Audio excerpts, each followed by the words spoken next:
اے ایمان والو، اللہ اور اس کے رسول کے بلاؤ پر حاضر ہو جاؤ جو تمہیں ایسی چیز کی طرف بلائے جس میں تمہاری نجات بخشتی ہو، نجات ہو۔ تو اس آیت شریفہ کے ذیل میں حالات پر، آج ہمارے اعمال پر میں کچھ اہم باتیں آپ حضرات کے خدمات میں رکھنا چاہتا ہوں۔ دعا فرمائے اللہ تعالی مجھے بھی اور آپ کو بھی ان باتوں پر عمل کرنے کی توفیق عطا فرمائے۔ امت محمدیہ علیہ صاحبنا علیہم الصلاۃ و تسلیم کا یہ طرز، یہ عمل ہونی چاہیے کہ جب بھی اللہ اور اس کے رسول کا بلاؤ آئے ہم حاضر ہوں، لبیک کہتے ہوئے حاضر ہوں، اور آج نہیں کل پر عمل نہ ڈالو، کیونکہ آج اور کل کا، اب نہیں تب کا یہ ارادہ جو ہوتا ہے، کسی کو کیا علم ہے کہ وقت آنے سے پہلے ہم اللہ کے پیارے بن جائیں۔ کسی کے کیا علم یہ بات ہے کہ ہم کل تک زندہ رہ سکتے ہیں۔ کسی کو یہ پتہ نہیں ہے کہ اگلے کیا ہونے والا ہے۔ اللہ تعالیٰ نے جو مقدر میں رکھا ہے، جو لمحات دیے ہیں، تو ان کو ہم غنیمت جاننی چاہیے۔ جیسے کہ حضرات صحابہ اکرام رضوان اللہ تعالی علیہم اجمعین نے اللہ اور اس کے رسول کے احکام پر، بلاؤ پر، چاہے عمل کی بنیاد پر ہو، چاہے اپنے جان کا نذرانہ پیش کرنے کی بنیاد کیوں نہ ہو، تو لبیک کہتے ہوئے حاضر ہوتے تھے۔ یہ نہ کہتے تھے کہ آج نہیں کل میں جاؤں گا، آج نہیں کل نبی کی سنت پر عمل کر لوں گا، آج نہیں کل جو ہے میدان جہاد میں میں شامل ہو جاؤں گا، آج نہیں کل جو ہے میں اس بات پر لبیک کہتا ہوا حاضر ہو جاؤں گا۔ کسی صحابی نے اس طریقے سے عمل نہیں کیا۔ جیسے ہی اعلان ہوتا، جیسے ہی بلاؤ آتا، لبیک کہتے ہوئے ہر حال میں، وہ کسی بھی حال میں ہو، سب کو چھوڑ کر اللہ اور اس کے رسول کے بلاؤ پر لبیک کہتے تھے۔ آپ حضرات بارہا یہ واقعہ سنتے ہیں حضرت حنظلہ رضی اللہ تعالی عنہ کا۔ حضرت حنظلہ نوجوان صحابی، بوڑھے نہیں، اور جس رات جس دن ان کا نکاح ہوتا ہے، نئے دلہا ہیں، اور رات گزر رہی ہے بیوی کے ساتھ، دلہن کے ساتھ۔ ذرا غور کیجئے، جو نوشہ ہو اور اس کے جذبات کیا ہوتے ہیں۔ حضرت حنظلہ کی رات اپنی بیوی کے ساتھ، یعنی نئی دلہن کے ساتھ رات گزار رہے ہیں۔ رات کا آخری حصہ آیا، اللہ اور اس کے رسول کا منادی اعلان کرتا ہے، تؤمنون باللہ ورسولہ وتجاہدون فی سبیل اللہ۔ حضرت حنظلہ اپنے بستر سے علیحدہ ہو گئے اور ناپاک ہیں، غسل ان پر فرض ہے، بھول گئے، باہر نکل پڑتے ہیں۔ نہ دلہن یاد ہے، نہ بستر یاد ہے، اور نہ ہی غسل یاد ہے، اور نہ ہی کوئی دنیاوی چیز یاد ہے۔ حضرت حنظلہ رضی اللہ تعالی عنہ آگے نکل جاتے ہیں۔ بیوی پوچھنے لگتی ہے، سرتاج کہاں جا رہے ہیں؟ کوئی جواب نہیں، کوئی آواز نہیں۔ پھر بھی تھی حضرت حنظلہ کی ایک رات کی دلہن، دامن پکڑ کر کے پوچھتی ہے، اے میرے سرتاج بتاؤ تو صحیح کہاں جا رہے ہیں؟ میں جانتی ہوں،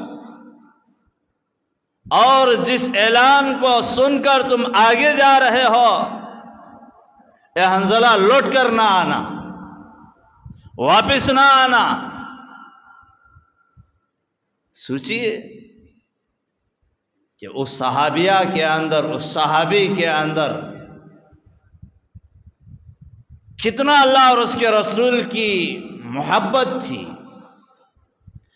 بیوی نے کہا، حضرت حنظلہ میدان جہاد میں چلے گئے،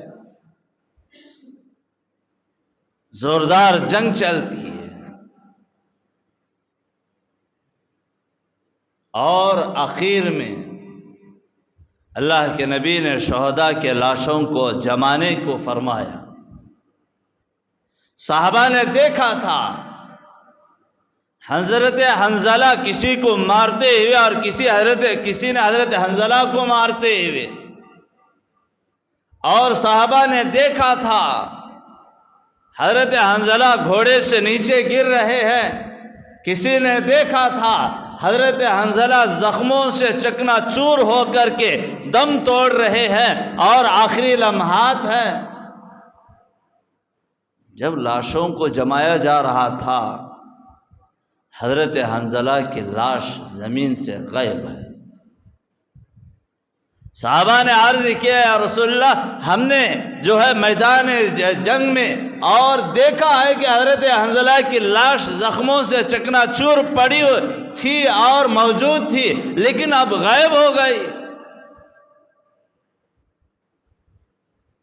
صحابہ تلاش کر رہے ہیں، صحابہ کے آنکھوں نے، اللہ کے نبی نے دیکھا حضرت حنظلہ کی لاش آسمان سے نیچے اترتی ہے، قریب جا کر کے دیکھتے ہیں کہ ان کے سر سے جو ہے پانی ٹپک رہا ہے۔ اللہ کے نبی نے فرمایا، ہے میرے جان نثار صحابہ، دیکھ لیا، اور جو شہید ہو جاتا ہے اس کو بغیر غسل کے دفن کر دیا جاتا ہے۔ اور ان کے بیوی کو بلا کر اللہ کے نبی نے جانکاری کی، اور بیوی نے بھی کہہ دیا یہ حنظلہ پر غسل فرض تھا، اور آپ کے منادی کی اعلان کی آواز سن کر یہ سب کچھ بھول گئے، اور اللہ اور اس کے رسول کے بات پر لبیک کہتے ہوئے حاضر ہو گئے۔ اللہ کے نبی نے فرمایا، اے میرے جان نثار صحابہ، شہید کو بغیر غسل کے دفنایا جاتا ہے، اور اللہ کو یہ ادا پسند نہیں آئی، حضرت حنظلہ ناپاک تھے، اللہ تعالیٰ نے ان کو ملائکہ کے ذریعے سے غسل دلایا ہے۔ اللہ اور اس کے رسول کی بات پر لبیک کہتے ہوئے حضرات صحابہ کرام حاضر ہو جاتے تھے۔ آج اللہ اور اس کے رسول کا بلاؤ کسی نہ کسی ذریعے سے ہمارے کانوں تک، ہمارے نگاہ تک اور ہمارے سامنے آتا ہے، مسلمان جوں کاٹنے کے برابر بھی احساس نہیں ہوتا ہے۔ روز مرہ کی زندگی میں آج ہم مبتلا ہیں۔ کبھی ہم لوگوں نے سوچا نہیں کہ نبی ہم سے ناراض ہو تو ہمارا بیڑا کیا ہوگا، نبی ہم سے ناراض ہو ہمارے آخرت کیا ہوگی، نبی ہم سے ناراض ہو ہماری برزخ کیا ہوگی، نبی ہم سے ناراض ہو ہماری اس دنیا میں ہمارا حال کیا ہوگا۔ کبھی ہم لوگوں نے غور نہیں کیا۔ لگے ہاتھ اور ایک واقعہ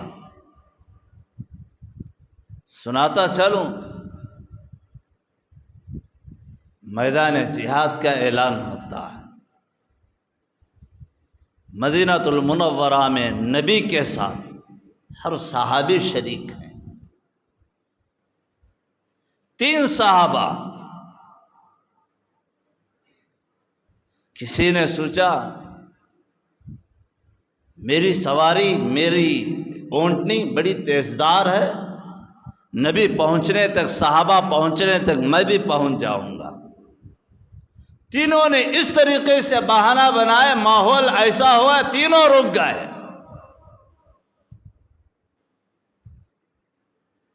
اللہ کے نبی، جنگ حنین کا، جنگ تبوک کا موقع تھا، جنگ نہیں ہوئی، کافر بھاگ گئے، دشمن بھاگ نکلے۔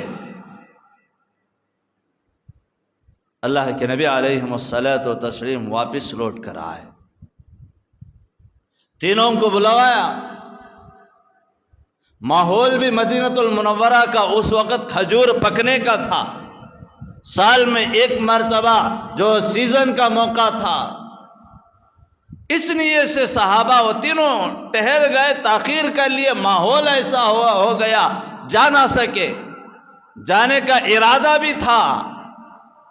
لیکن اور ایک بات یہاں پر غور کیجئے، صحابہ تھے، ایماندار تھے، نبی پر مر مٹنے والے، نبی سے سچی محبت کرنے والے، نبی بڑے ناراض ہو گئے، صحابہ سے کہا کہ ان تینوں سے کوئی سلام بھی نہ کرے گا، ان تینوں سے کوئی بات چیت نہ کرے گا۔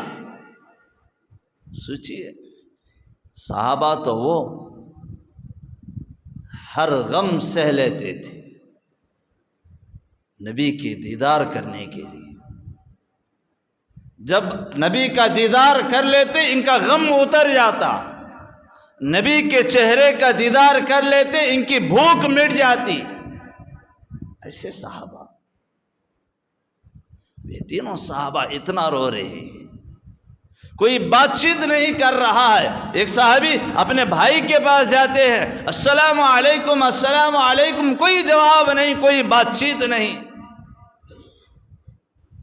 اور ایک صحابی بیوی سے بات کر رہے ہیں، بیوی بات نہیں کرتی، بیوی سے اور ایک صحابی بیٹی سے کہتے ہیں روٹی لاؤ، بیٹی روٹی نہیں دیتی۔ تینوں صحابہ رو رہے ہیں۔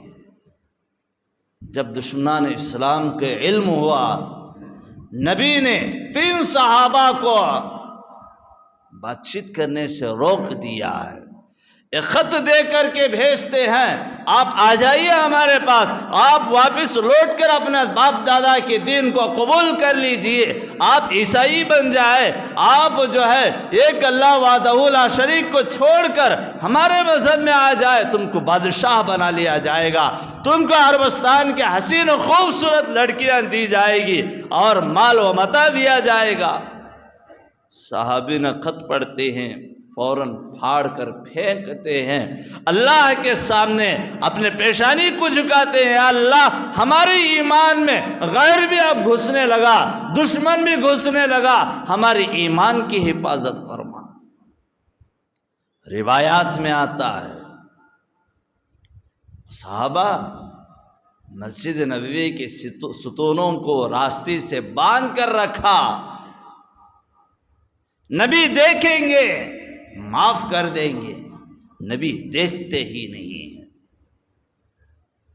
اللہ کے نبی علیہ الصلوۃ والتسلیم نے اس ایک صحابی کی بیوی کو بلا کر پوچھتے ہیں، میں نے بائیکاٹ کیا ہے، اور میاں بیوی کے معاملے میں گھر میں آپ میاں بیوی کا حق تو ادا ہو رہا ہے یا نہیں؟ بیوی صحابیہ تھی، کہنے لگی یا رسول اللہ صلی اللہ علیہ وسلم، جس سے آپ ناراض ہو اور جس سے ہم لوگوں کو قرآن ملا، شریعت ملی، دین ملا، آپ نے بات کرنے سے منع کیا ہے، یا رسول اللہ صلی اللہ علیہ وسلم میں نے ہرگز بات نہیں کیا، اور بات تو اس وقت کرتی اور جب بھی یہ گھر میں بیٹھتا ہے روتا ہوا بیٹھ جاتا ہے، ہر ہمیشہ روتا ہے، اور وہ مجھ سے بات کیا کرے، میں اس سے بات کیا کر سکتی ہوں۔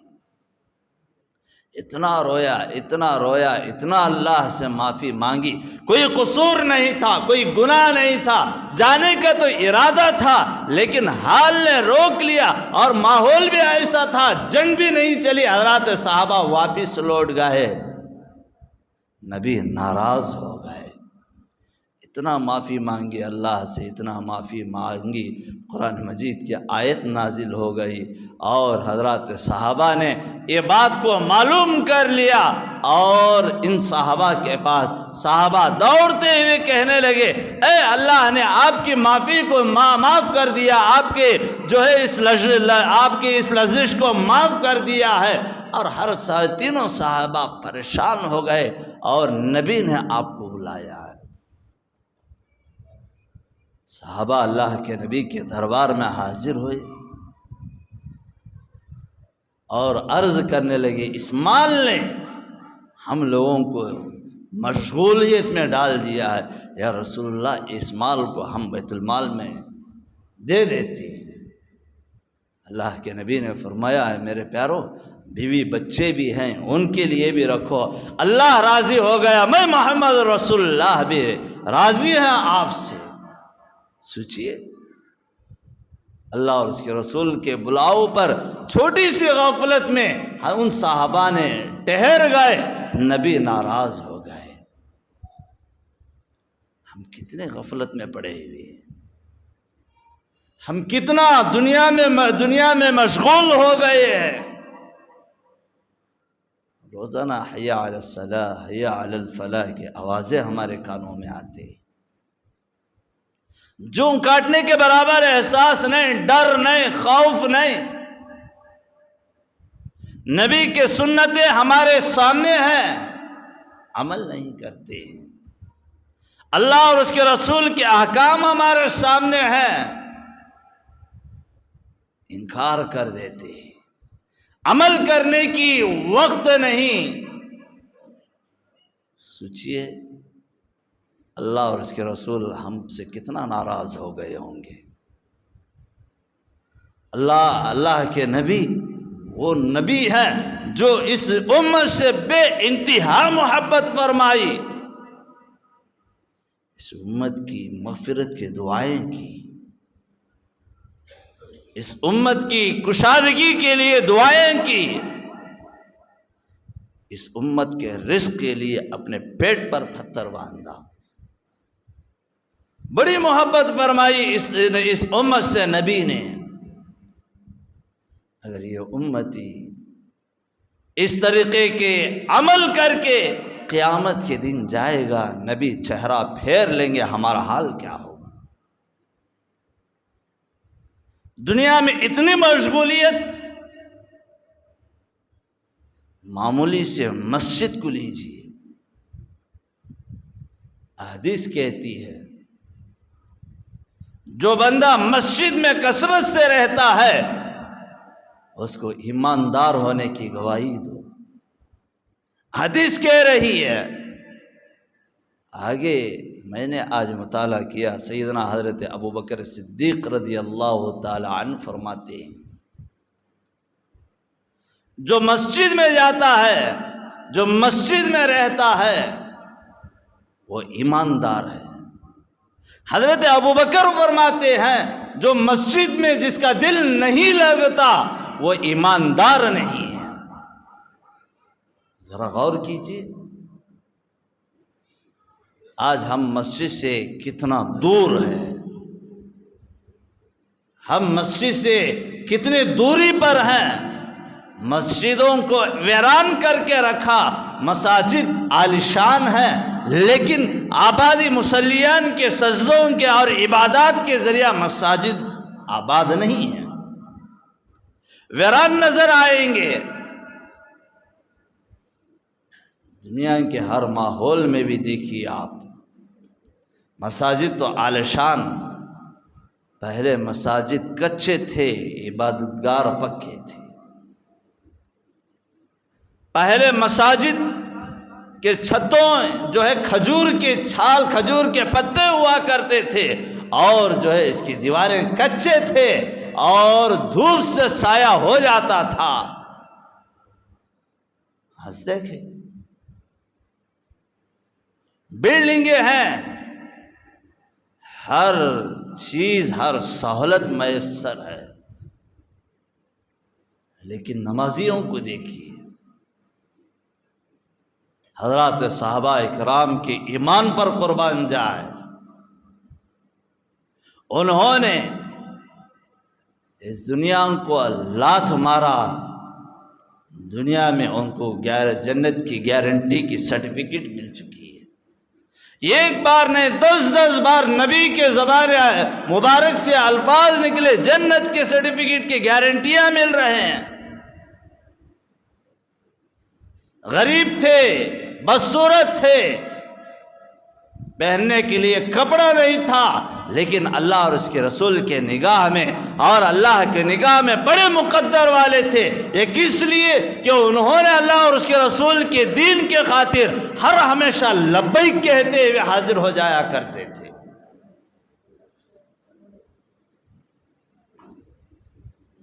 ایک صحابی رسول نبی صلی اللہ علیہ وسلم کی خدمت میں آتے ہیں، نبی کی خدمت میں ہر ہمیشہ پرورش پانے والے نوجوان، غریب، بدصورت، نبی نے اس نوجوان صحابی کے سینے پر ہاتھ رکھ کر کے کہا، ارے پیارے، ابھی تک نکاح تیرا نہیں ہوا، ارے پیارے ابھی تک تیری شادی نہیں ہوئی۔ نوجوان صحابی تھی، عرض کرنے لگے، یا رسول اللہ مجھے کون لڑکی دے گا؟ چہرے سے بدصورت، مالی اعتبار پر کمزور، غریب، اور رہنے کے لیے گھر دستیاب نہیں، کپڑا دستیاب نہیں، اناج نہیں، اور میرے پاس کچھ نہیں، اور یہاں پر جو آپ دیتے ہیں، آپ کی پرورش میں جو ملتا ہے وہ کھا کر کے میں زندگی گزارا کر لیتا ہوں، مجھے کون لڑکی دے گا؟ اللہ کے نبی علیہ الصلوۃ والتسلیم نے فرمایا، میرے پیارے میں تیری منگنی کروں گا۔ اللہ کے نبی نے فرمایا، فلاں صحابی کے گھر جاؤ اور کہنا کہ نبی نے آپ کی بیٹی کے ساتھ میرا رشتہ طے کر دیا ہے۔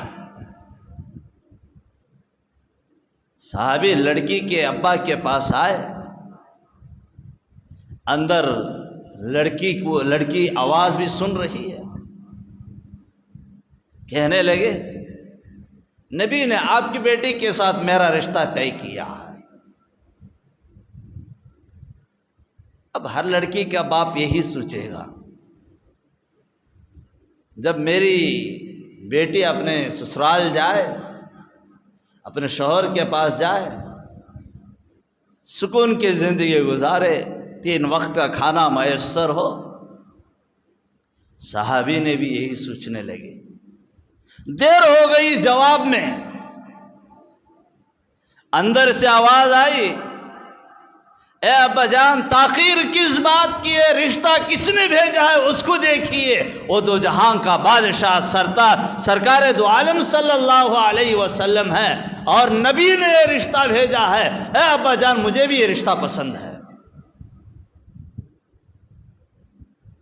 اب خوشخبری نبی کے دربار عالیہ میں لے آئے، کہنے لگے، یا رسول اللہ رشتہ طے ہو گیا ہے۔ اے پیارے اب جا شادی کر۔ اس زمانے میں اس زمانے جیسے شادیاں نہیں تھے۔ آج ہمارے شادیوں میں لاکھوں ہزاروں سنتوں کے جنازے اڑاتے ہیں۔ بات اخیر میں اب حضرات کی خدمات میں لاؤں گا، حضرت حنظلہ رضی اللہ تعالیٰ عنہ کا دلہا پن کی بات پر۔ نبی سے فرمایا، رسول اللہ شادی کرنے کے لیے میرے پاس پیسہ بھی نہیں ہے، غریب ہوں۔ اللہ کے نبی نے فرمایا، اے میرے پیارے جا حضرت عثمان غنی کے پاس، عثمان کے پاس جا اور ان سے 300 درہم قرض لے لینا، میں محمد رسول اللہ تیرا قرض چکاؤں گا۔ سوچئے وہ نوجوان کتنا مقدر والا ہوگا، نبی رشتہ کر رہے ہیں، نبی کے دربار میں پل رہا ہے، اور نبی اس کا قرضہ چکا رہے ہیں۔ 300 دینار درہم لے آیا اور نبی سے فرمایا قرض بھی مل گیا ہے، اور نبی نے فرمایا جا اپنے ضروریات زندگی کا سامان خرید لے۔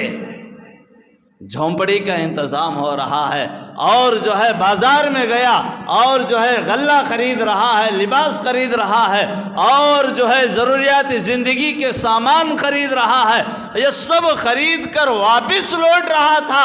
نبی کا منادی اعلان کرتا ہے تؤمنون باللہ ورسولہ وتجاہدون فی سبیل اللہ باموالکم وانفسکم، اور جیسے اعلان ہوا کفر نے اسلام کو للکارا ہے، اور اسلام نرغے میں ہے، دشمن لڑنے کے لیے اسلام پر آ رہا ہے۔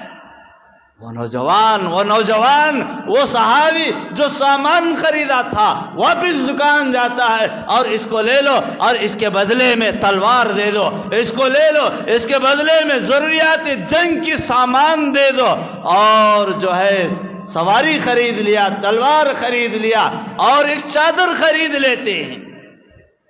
ادھر صحابہ میدان جہاد میں چل بستے ہیں، صحابی گھوڑے پر سوار ہو جاتے ہیں، اگر نبی دیکھیں گے انکار کر دیں گے، اے میرے پیارے جا نکاح کر لے، تو غریب ہے۔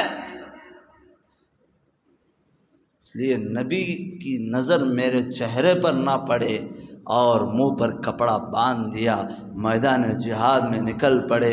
صحابہ نے عرض کیا، ارے نبی تو تم کو شادی کرنے کے لیے کہا تھا، سب کو خاموش کراتے ہیں، اور نبی سے جو ہے شادی سے بڑھ کر میدان جہاد ہے، اور اسلام اور کفر کے درمیان جو حق و باطل کا ٹکراؤ ہو رہا ہے، اسلام نرغے میں ہے، اور میں جا کر شادی کروں، مزے کروں، یہ مجھے گوارا نہیں، آپ خاموش رہے۔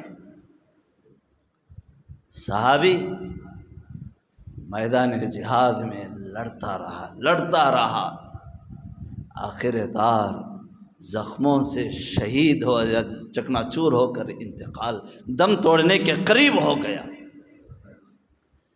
اللہ کے نبی نے بھی میدان جہاد میں جنگ میدان میں یاد کر لیا، ارے وہ میرا پیارا میرا پیارا غریب صحابی جو ہے شادی کر رہا ہوگا، نکاح کر رہا ہوگا۔ نبی نے یاد کیا، صحابہ نے عرض کیا، نہیں یا رسول اللہ صلی اللہ علیہ وسلم، وہ تو دیوانہ ہے، اور وہ جو ہے میدان میں زخموں سے چکنا چور ہو کر دم توڑنے کے قریب ہے۔ نبی پریشان ہو گئے، کہنے لگے جلدی سے اٹھا لاؤ۔ حضرات علماء نے لکھا ہے کہ اس کے جسم پر 80 سے بھی زیادہ تلوار کے مار تھے، بالکل دم توڑنے کے قریب تھا۔ صحابہ لے آئے، نبی نے اپنے گود کو پھیلا دیا اور اس نوجوان کے سر کو اپنے گود میں رکھ لیا۔ سوچئے کتنا بڑا مقدروں والا ہوگا۔ اور فوراً اس صحابی نے عرض کیا، یا رسول اللہ صلی اللہ علیہ وسلم، میری ایک خواہش تھی، نہ دنیاوی خواہش تھی، میری آخری خواہش تھی، آخری دم ہو، میری جان نکل رہی ہو، میرے چہرے کے سامنے آپ کا چہرہ ہو۔ اللہ نے میری پوری خواہش مکمل کر دیا، اور کلمہ اشہد ان لا الہ الا اللہ پڑھ کر دنیا سے الوداع ہوئی۔ یہ تھا حضرات صحابہ کرام لبیک کہتے ہوئے مساجد لبیک کہتے ہوئے اللہ اور اس کے رسول کے بلاؤ پر حاضر ہو جاتے تھے، اپنے جانوں کا نذرانہ پیش کرتے تھے۔ آج دیکھیں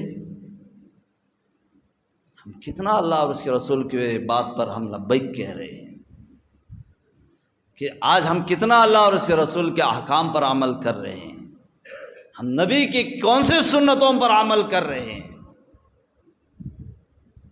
جب نکاح ہوتا ہے، نکاح کے موقع پر دیکھیے کہ ہم سنتیں، کتنے سنتوں کو ہم اجاڑ دیتے ہیں۔ نبی نے اس نکاح کو آسان کیا، آسان کر کے دکھایا، بیٹھے بیٹھے نکاحیں ہوتے تھے۔ یہاں حضرت حنظلہ ایک نئی شادی ہوتی ہے اور دلہا ہیں، رات میں نبی کا منادی اعلان کرتا ہے میدان جہاد میں نکل پڑتے ہیں۔ ہم جو ہے ہماری عمر 40 سال 50 سال 60 سال ہو گئے اور روزانہ حی علی الصلاح حی علی الفلاح کی آوازیں ہمارے کانوں میں آتی ہیں، ہمارے قدم مسجد کی طرف نکلتے نہیں ہیں، ہم نماز پڑھتے نہیں ہیں، ہمارے دلوں میں مسجد کی کوئی اوقات کوئی اہمیت نہیں ہے۔ پھر بھی ہم لوگ سب کو علم ہے نماز چھوڑنا گناہ کبیرہ ہے، سب کو معلوم ہے، پھر بھی غفلت۔ سنت پر سنت چھوڑو گے نبی ناراض ہوں گے، سب کو علم ہے، پھر بھی ہم غفلت۔ صحابہ نبی کے ناراض ہونے پر رویا کرتے تھے، ہم کتنا روزانہ ہم نبی صلی اللہ علیہ وسلم کو ناراض کرنے کے عمل کرتے ہیں۔ نبی قیامت میں چہرہ پھیر لیں گے، ہمارا حال کیا ہوگا؟ تو لہذا محترم بزرگوں اور دوستوں، مساجد کو آباد کرو۔ جو مسجد کو آباد کرتا ہے اللہ اس کو آباد کرتا ہے۔ مومن وہ ہے جو مسجد میں ہر ہمیشہ اپنا وقت کو گزارتا ہے۔ دل مسجد مومن کا دل وہ ہے جو ہر ہمیشہ مسجد میں لٹکا ہوا رہتا ہے، باہر کام سے جائے پھر بھی اس کا دل کرے کہ میں مسجد میں جاؤں، وہ دل میں ایک خیال پیدا کر لے کہ ایماندار ہونے کی سچے مومن ہونے کی دلیل ہے۔ میری بات نہیں، اللہ کے نبی علیہ الصلوۃ والتسلیم کی بات ہے۔ دیکھیں مساجد کتنے ویران نظر آتے ہیں، کہیں پر کچھ زیادتیاں ہو جائے تو ہم سینہ پکڑ کر کے کہتے ہیں اللہ ہمارے حق میں کہاں چلے گیا۔ کبھی ہم لوگوں نے سوچا نہیں کہ ہمارا عمل کیا ہو رہا ہے۔ اللہ ہمارے سروں پر ظالم کو مسلط نہیں کرے تو اور کس کو مسلط کرتا ہے؟ اپنا تعلق کو مسجد سے لگاؤ، حضرات صحابہ نے لگایا، نبی نے لگائے۔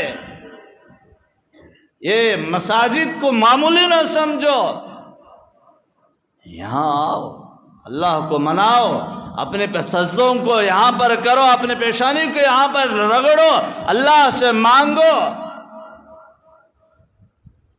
ہماری عمریں بڑھ رہی ہیں، گئے دن واپس نہ آئیں گے، آج نہیں کل پر کام نہ ڈالو۔ اللہ نے آج آپ کو توفیق دے رہا ہے، آج ہی عمل کرو۔ ہر جمعہ اعلانات پر اعلانات ہوتے ہیں، آؤ جلدی جمعہ کے لیے آؤ، جمعہ کے لیے آؤ، اس کا بڑا اجر ہے، بڑا ثواب ہے۔ آپ حضرات کی خدمات میں حدیثوں کو پیش کیا جاتا ہے، سنتی طریقہ بتایا جاتا ہے۔ ہم لوگ جمعہ کے دن جلدی غسل کرنا اور اچھے کپڑے پہننا، مسجد میں جلدی آنا، سورہ کہف پڑھنا، نبی پر درود پڑھنا سنتی عمل ہے۔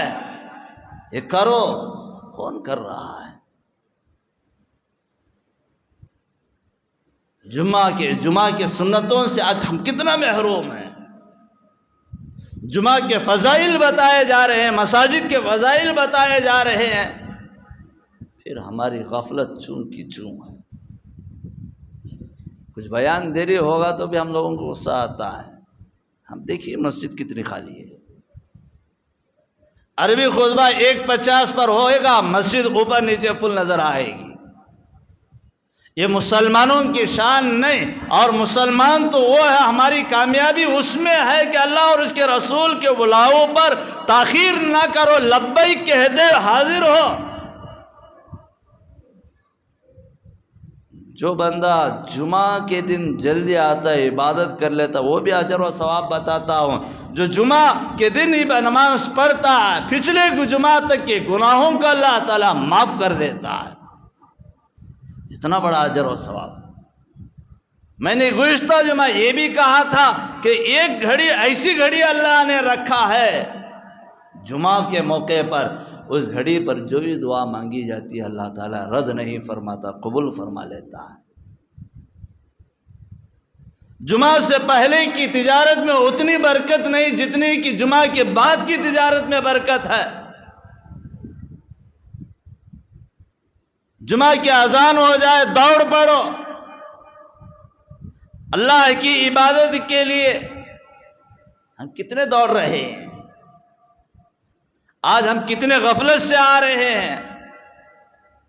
نہیں محترم بزرگ اور دوستو، شاید میں نے گزشتہ جمعہ یہ بات کہی یا نہ کہی، میرے علم نہیں ہے۔ دشمنان اسلام کو آج بھی ان کے دلوں میں یہ ڈر، یہ خوف ہے کہ جمعہ کے دن کے مجمع کی وجہ سے ان کو اب یہ مجمع ہی خالی ہو رہا ہو تو ہمارا مذاق نہیں تو اور کیا اڑائیں گے۔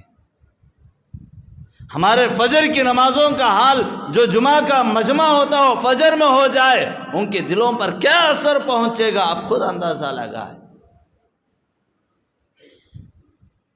حاضر ہو، لبیک کہتے ہوئے حاضر ہو اللہ اور اس کے رسول کے بلاؤ پر، اور ہر سنت پر عمل کرو اور ہر احکام پر عمل کرو۔ اللہ اس کے رسول کی بات آ گئی اور عمل کی بات آ گئی، اب نہیں کل، کل نہیں پرسوں پر نہ ڈالو۔ اللہ نے آپ کو توفیق دے دیا ہے تو اسی لمحہ اسی وقت جو ہے عمل کرنے کی کوشش کرو۔ یہ جمعہ نہ آئندہ جمعہ جائیں گے لے، اب نے ظہر فجر نہیں ظہر میں پڑھیں گے لے، ظہر نہیں عصر، یہ آج جو ہے اب نہیں کل پر جو ہے ہرگز نہ ڈالو۔ اللہ نے توفیق دے رہا ہے، اسی لمحات پر عمل کر کے دکھاؤ، نبی سے سچی محبت کر کے دکھاؤ۔ نبی سے سچی محبت اس وقت ہوگی جو نبی نے بتایا ہے ان باتوں پر عمل کریں گے۔ لہٰذا یہی چند کلمات تھے آپ حضرات کی خدمات میں، اس لیے ان باتوں کو رکھنا ضروری سمجھا کہ آج جمعہ سے اور مسجد سے ہمارا رشتہ کٹ ہو رہا ہے، ہمارا رشتہ مسجد سے دور ہو رہا ہے، ہمارا رشتہ مسجد سے لگا۔ مسجد کی بڑی اہمیت ہے، بڑا مقام ہے، اور یہ مساجد کعبۃ اللہ کی بیٹیاں ہیں، یہ مساجد کعبۃ اللہ کی شاخیں ہیں۔ یہ مساجد کو اللہ تعالیٰ قیامت کے دن دنیا کے تمام مساجد کی جگہوں کو اٹھا کر کعبے میں جمع کرے گا، اور اس جو ہے اس پراپر تمام جگہوں کو ایک جنت کا ایک حصہ بنائے گا۔ ہم یہاں جو بیٹھ رہے ہیں ایک جنت کا حصہ ہے، یہاں آؤ، ہمارا دل یہاں لگنی چاہیے۔ اور جو بندہ مسجد کو آباد کرتا ہے اللہ اسے آباد کرتا ہے، جو مسجد کو ویران کرتا ہے مسجد کی دیواریں بھی اس کے حق میں بددعائیں فرماتے ہیں۔ تو لہذا محترم بزرگار دوستو، محلہ اتنا بڑا محلہ ہے، گھر کا ایک فرد بھی آ جائے تو مسجد جو ہے اوپر نیچے فل ہو جاتی ہے، پھر بھی ہم غفلت میں ہیں۔ اور میں کچھ کہوں، لوگوں کو بڑا درد ہو جاتا ہے، لوگ مجھ پر بڑا ناراض ہو جاتے ہیں۔ کتنے ایسے ظالم ہیں جو جمعہ بھی نہیں پڑھتے، گھروں میں بیٹھے ہوئے ہوتے ہیں، جمعہ کی توفیق بھی نہیں ہوتی ہے ان کو۔ آپ پر ضروری ہے، آپ پڑوس میں ہیں اس کو نماز کی دعوت دے، آپ پڑوس میں ہیں اس کو سمجھائے، اور جو ہے مساجد سے جو لگ جاتا ہے وہ بندہ کامیاب ہوتا ہے۔ ایماندار ہونے کے دلائل ہیں، تو ایک دوسرے کی سدھارنے کی بھی کوشش کرو، مسجد سے بھی اپنا رشتہ مضبوط کرو، اور جمعہ کے دن سب سے پہلے آنے کی پوری کوشش کرے۔ ان نوازشوں کی دعا فرمائے اللہ تعالیٰ کہنے اور سننے سے زیادہ عمل کرنے کی توفیق عطا فرمائے۔